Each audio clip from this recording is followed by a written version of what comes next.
Welcome all. In the presentation, going to discuss about cogeneration and waste heat recovery method. Here, the principle of cogeneration. The cogeneration or combined heat and power, sequential generation of two different forms of useful energy using a single primary energy source.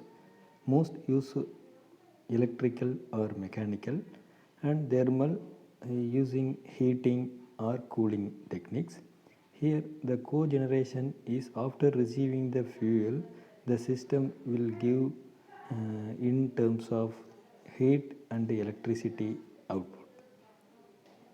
And here the figure, the schematic diagram is showing that a traditional power plant and cogeneration plant, where we can see the difference between the efficiency between a traditional and a cogeneration plant. Here the traditional power plant receive fuel 100%, it is producing electricity 45%, the lost energy 55%. In the cogeneration plant, the fuel received 100%,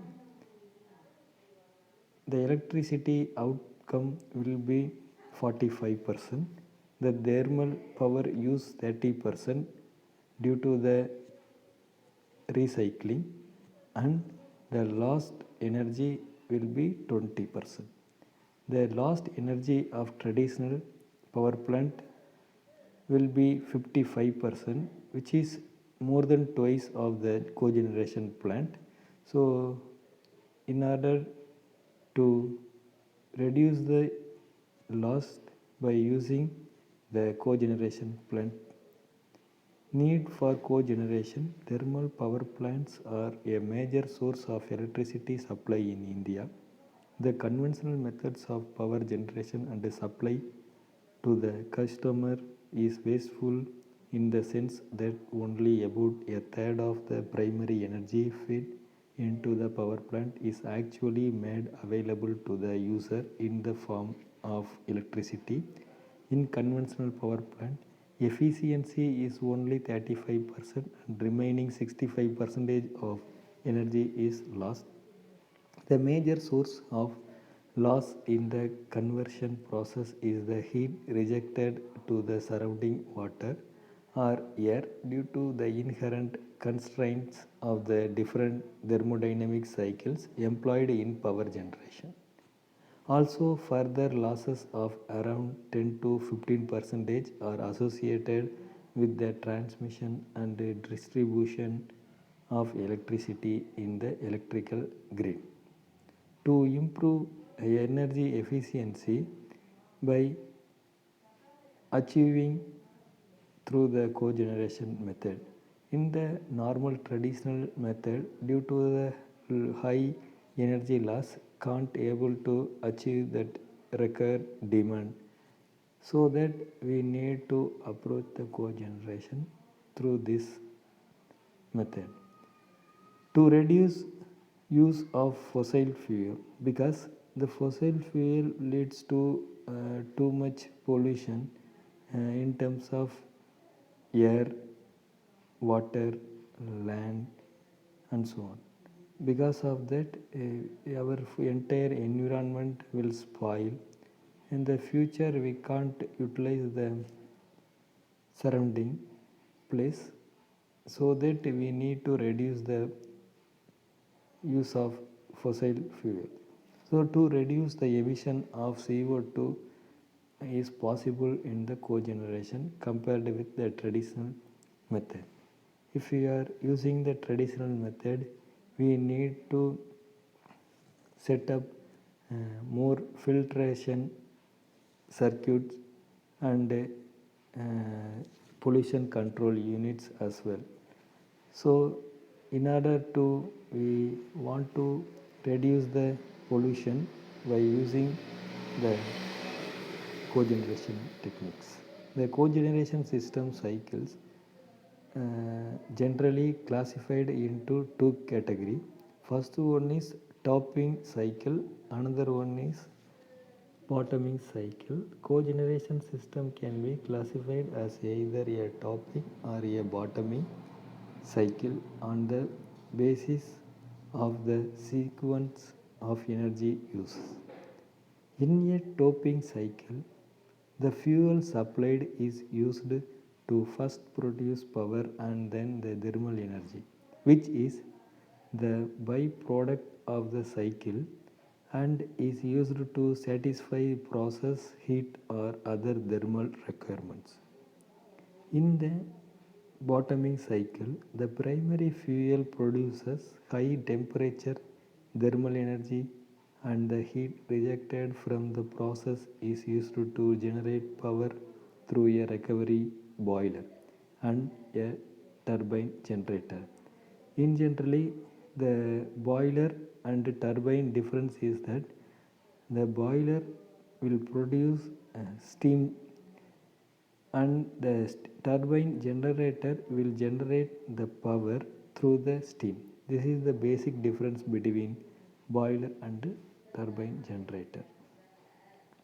Example, the topping cycle and bottoming cycle. Here the topping cycle leads to water desalination, district heating, sugar industries. In the bottoming cycles will also leads to cement industries, steel industries, ceramic and gas industries.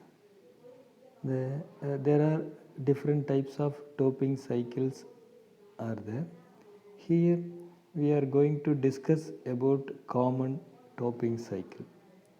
A gas turbine or diesel engine producing electrical or mechanical power followed by a heat recovery boiler to create steam, which is used to drive a secondary steam turbine. This is called a combined cycle topping system.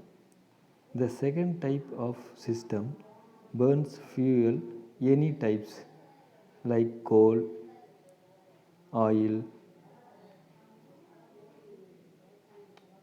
coke and so on to produce high pressure steam that then passes through a steam turbine to produce power. With the exhaust provides low pressure process steam. This is a steam turbine topping system. The bottom schematic diagram is clearly showing that provisions of topping cycle. If you see the left hand side, high pressure steam supplying unit located, the bottom of pressure steam is provide a turbine entrance. In the turbine also connected with low pressure steam.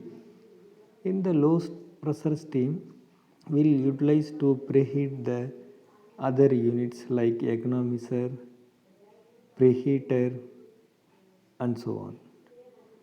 Through that we can able to utilize or recycle the steam again and again.